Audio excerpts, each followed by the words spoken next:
헌법재판소가 오늘 또 윤석열 대통령 탄핵 심판 평의를 이어갔습니다. 길어지는 대통령 탄핵 수기로 찬반 여론도 격화되면서 나라가 두 쪽 났다는 표현까지 나옵니다. 각 정당의 의원들은 탄핵 심판과 향후 정국을 어떻게 전망하고 있는지 들어봤습니다. 주현정 기자입니다. 헌법재판소에 윤석열 대통령 탄핵 소추안이 접수된 지 100일이 다 되어갑니다. 윤 대통령이 석방된 뒤로는 탄핵 찬성, 반대 진영 간 갈등의 골도 한층 깊어지는 모양새입니다.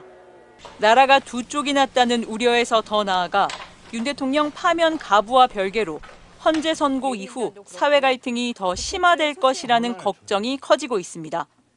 헌재의 판단이 늦어지는 이유도 격화되고 있는 사회 갈등이 영향을 미쳤다는 분석입니다.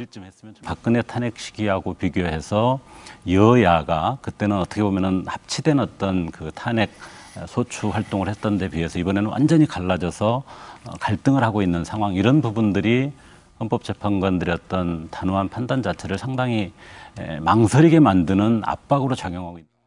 헌재가 윤석열 대통령보다 한덕수 국무총리의 파면 여부를 먼저 결정한 것은 비상계엄의 불법성을 못 박으려는 의도라는 전망도 있습니다.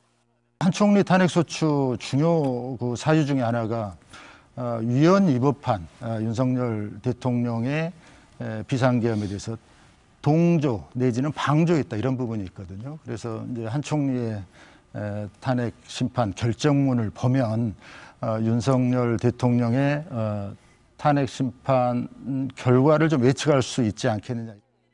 여권에서조차 윤석열 파면 주문으로 민주헌정을 짓밟은 권력의 친위 쿠데타를 엄정하게 심판해야 한다는 목소리가 나옵니다.